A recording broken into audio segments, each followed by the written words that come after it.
Assalamualaikum warahmatullahi wabarakatuh. Perkenalkan, nama saya Lili Dewi Krisanti dari kelas 2A dengan NIM akhir 033. Di sini kelompok kami membahas materi TIK mengenai memahami metode dan teknik pembelajaran TIK berbasis simulasi di SD.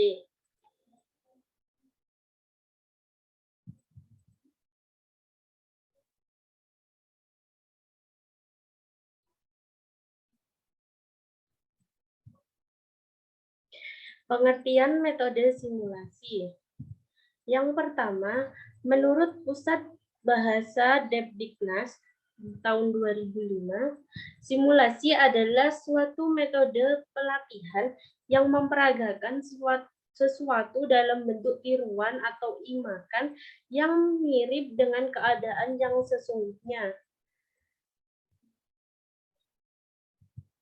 Simulasi menggambarkan suatu sistem atau proses dengan peragaan memakai model statik atau pameran.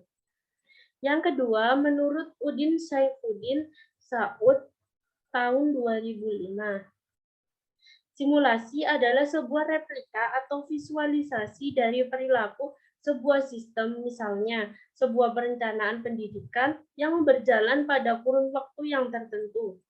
Jadi dapat dikatakan bahwa simulasi itu adalah sebuah model yang berisi seperangkat variabel yang menampilkan ciri utama dari sistem kehidupan yang sebenarnya. Simulasi memungkinkan keputusan-keputusan yang menentukan bagaimana ciri-ciri utama itu bisa dimodifikasi secara nyata. Yang ketiga, menurut Sri Anita dan kawan-kawan, metode simulasi merupakan salah satu metode pembelajaran yang dapat digunakan dalam pembelajaran kelompok. Proses pembelajaran yang menggunakan metode simulasi cenderung objeknya bukan benda atau kegiatan yang sebenarnya, melainkan kegiatan mengajar yang bersifat pura-pura. Kegiatan simulasi dapat dilakukan oleh siswa pada kelas tinggi di sekolah dasar. Dari ketiga pendapat dari para ahli tersebut, dapat disimpulkan bahwa metode simulasi adalah cara atau strategi pembelajaran yang bertujuan memberikan pengalaman belajar yang lebih konkret melalui penciptaan tiruan-tiruan atau bentuk pengalaman yang mendekati suasana sebenarnya dan berlangsung dalam suasana yang tanpa resiko.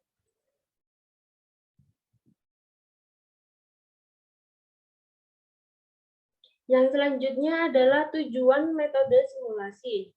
Menurut Umar Hamalik tahun 2002, tujuan metode simulasi adalah yang pertama, belajar dengan berbuat. Para siswa melakukan peranan tertentu sesuai dengan kenyataan yang sesungguhnya. Tujuan untuk mengembangkan keterampilan interaktif atau keterampilan reaktif. Yang kedua, belajar melalui peniruan. Belajar melalui peniruan atau imitasi, para siswa dapat pengamat drama menyamakan diri dengan pelaku atau aktor dan tingkah laku mereka. Yang ketiga, belajar melalui balita. Belajar melalui balita, para pengamat mengomentari atau menanggapi perilaku para pemain atau pemegang peran yang telah ditampilkan. Tujuan untuk mengembangkan prosedur kognitif dan prinsip-prinsip yang mendasari perilaku keterampilan yang telah ditentukan. Yang keempat, belajar melalui pengkajian. Belajar melalui pengkajian ini dapat dinilai dari aspek penilaian dan pengulangan. Para peserta dapat memperbaiki keterampilan-keterampilan mereka dengan mengulangi dalam penampilan berikutnya. Yang selanjutnya, sedangkan dari Mulyani Sumantri dan Johar Permana, tujuan penggunaan metode simulasi yaitu yang pertama, melatih keterampilan tertentu yang bersifat praktis bagi kehidupan sehari-hari. Yang kedua, membantu mengembangkan sikap percaya diri pada peserta didik. Yang ketiga, mengembangkan persuasi dan komunikasi. Yang keempat, melatih peserta didik memecahkan masalah dengan memanfaatkan banyak-banyak atau memanfaatkan sumber-sumber yang telah ada. Yang kelima, meningkatkan pemahaman tentang konsep dan prinsip yang dipelajari. Yang keenam, meningkatkan kreativitas belajar dengan melibatkan peserta didik dalam mempelajari situasi yang hampir serupa dengan kejadian yang sebenarnya.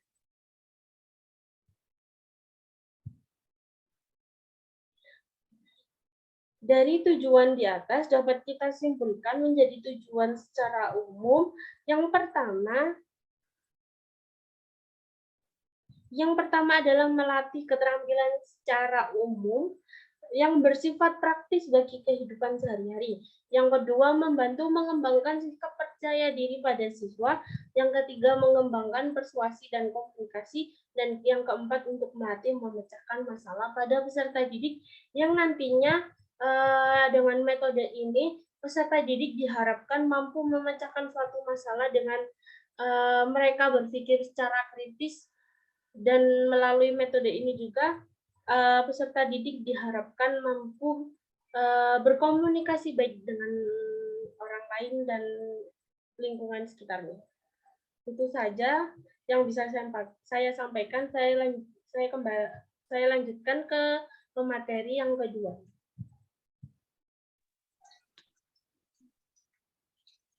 Baik, di sini saya akan menjelaskan tentang penerapan teknologi informasi dan komunikasi berbasis simulasi. Nah, praktek belajar yang terlaksana di sekolah dengan penerapan model dalam pembelajaran menjadi hal yang wajar dilakukan oleh guru dalam mengupayakan tujuan pembelajaran yang diinginkan dapat tercapai secara maksimal. Dalam implementasi model pembelajaran akan diharapkan suatu pencapaian. Nah, pencapaian tersebut dapat berupa hasil belajar siswa maupun hasil atau output yang sifat perubahan tingkah laku ataupun karakter siswa. Nah, penerapan model pembelajaran yang biasanya dilakukan di kelas pada waktu pembelajaran berlangsung, kini berganti menjadi model belajar daring dalam jaringan yang dilakukan melalui pendukung pembelajaran daring seperti Zoom Meeting atau WhatsApp pada masa pandemi. Sehingga pada melaksanakan pembelajaran itu hanya dapat melakukan pelaksanaan pembelajaran dengan proses penggunaan ceramah sebagai metode utama dan juga tanya jawab. Nah, kemudian pembelajar menampilkan PowerPoint atau PPT pada saat pembelajaran langsung bisa melalui Zoom Meeting ataupun Meet. Nah, guru juga memakai bahan ajar berupa modul dalam bentuk Word. Selain itu, jika diperlukan, guru memanfaatkan video yang bersuara dalam menjelaskan suatu materi. Next slide.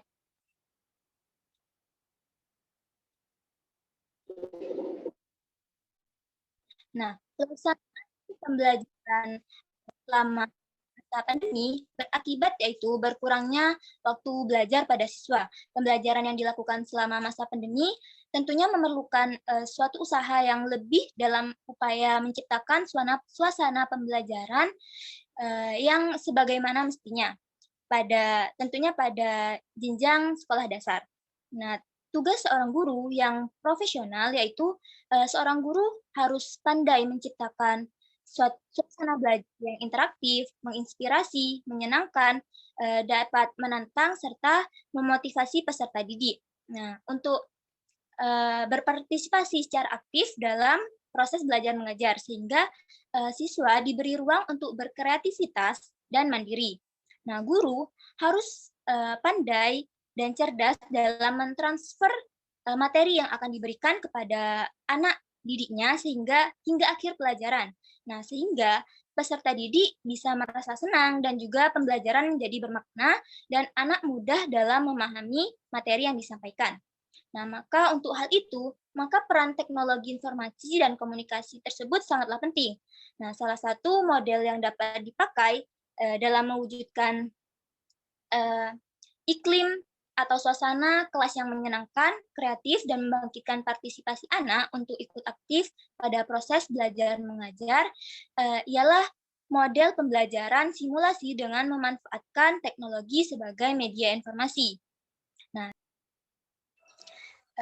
simulasi artinya adalah suatu proses yang diperlukan untuk mengoperasikan model atau pemanfaatan suatu media dalam upaya merepetisi keadaan yang sebenarnya.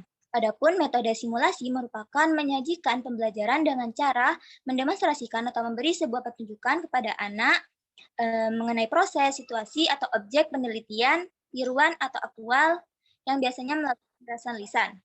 Next slide. Nah, upaya dalam penerapan pembelajaran TIK berbasis simulasi ini yang pertama, menyampaikan tujuan pembelajaran yang akan dicapai. Pada pelaksanaannya, melalui model simulasi pada siswa dengan tujuan utama untuk keaktifan pada belajar siswa. Hal lain yang didapat juga menumbuhkan karakter siswa. Dalam situasi kelompok, siswa dilatih untuk bekerja sama dalam memecahkan suatu permasalahan, sekaligus siswa akan membangun sikap menghargai dan bertoleransi.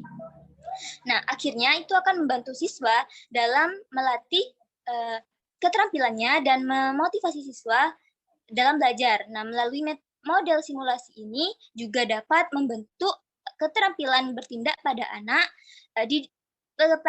didik di kehidupan sehari-harinya yang bermanfaat dalam kesiapan anak didik ketika nanti terjun di masyarakat.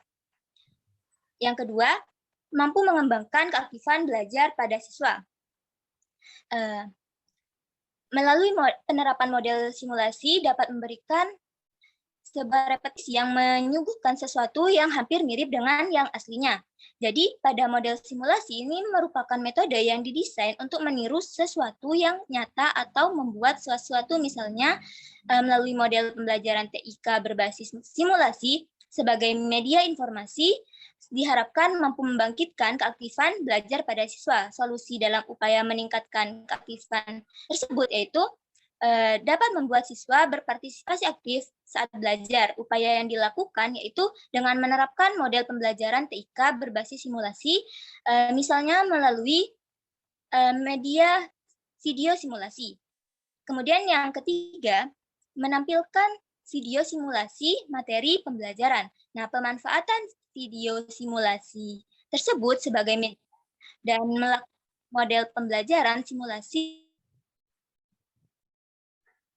hingga melalui pembelajaran informasi komunikasi berbasis simulasi ini dapat diterapkan di dalam proses pembelajaran dengan tujuan dapat membuat siswa berpartisipasi aktif. Dalam hal ini sependapat dengan Octavianto 2016, yakni metode simulasi memiliki tujuan yang penting dalam membangun keikutsertaan dan keaktifan siswa dalam proses belajar. Baik, itu yang dapat saya sampaikan. Saya persilakan kepada pemateri berikutnya. Baik, terima kasih atas waktu yang telah diberikan. Sebelumnya perkenalkan, nama saya Sukriya Ulfa dengan NIM akhir 012. Di sini saya akan melanjutkan pada materi upaya penerapan pembelajaran TIK berbasis simulasi. Itu yang keempat, menyiapkan alat yang digunakan, yaitu seperti laptop, proyektor, dan juga LCD. Yang pertama, laptop atau bisa menggunakan notebook. Laptop merupakan perangkat canggih yang fungsinya sama dengan komputer, tetapi bentuknya lebih praktis dan dapat dilihat, kemudian dapat dibawa kemana-mana, bobotnya yang ringan, dan juga bentuknya yang ramping dan daya listrik yang menggunakan baterai charger. Kemudian LCD proyektor. LCD proyektor merupakan penyampai informasi yang berguna untuk menampilkan informasi berupa gambar pada layar dengan cara menghubungkan alat tersebut dengan komputer atau notebook. Fungsi dari LCD proyektor yaitu yang pertama, visual akan lebih nyaman dengan materi yang dapat terlihat dengan jelas dibandingkan dengan menulis di papan tulis. Yang kedua, ramah lingkungan, karena LCD proyektor hanya menggunakan tenaga listrik, maka dapat dikatakan lebih ramah lingkungan daripada kita menulis di whiteboard dengan spidol ataupun kita menulis di papan tulis dengan kapur. Yang ketiga, bisa membiasakan peserta didik dengan menggunakan teknologi. Yang keempat, mengikuti standar pendidikan, karena hampir di setiap sekolah di perkotaan menggunakan media pembelajaran berupa LCD proyektor. Selanjutnya yaitu dengan menggunakan LCD proyektor, cara penyampaian materi lebih praktis dan langsung mengena kepada murid.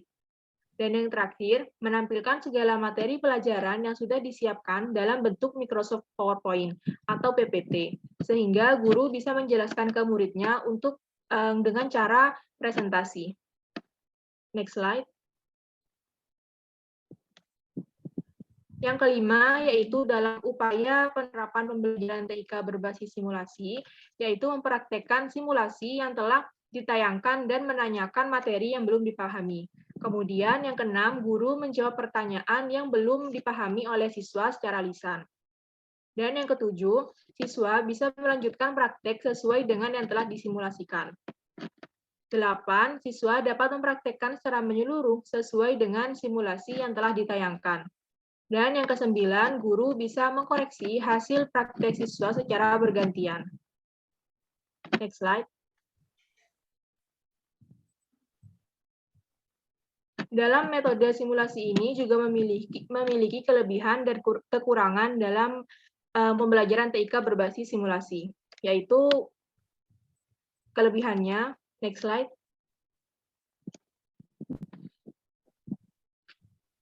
Yaitu kelebihan yang pertama, dapat menciptakan sesuatu yang nyata dengan sederhana kelas. Kemudian yang kedua, siswa dapat pengalaman terkait simulasi. Yang ketiga, siswa dapat mengasah skill yang sulit dilakukan di dunia nyata. Yang keempat, menciptakan suasana belajar yang menyenangkan dan lebih bermakna. Dan yang kelima, dapat melatih siswa agar terbiasa menghadapi keadaan yang nyata. Next slide.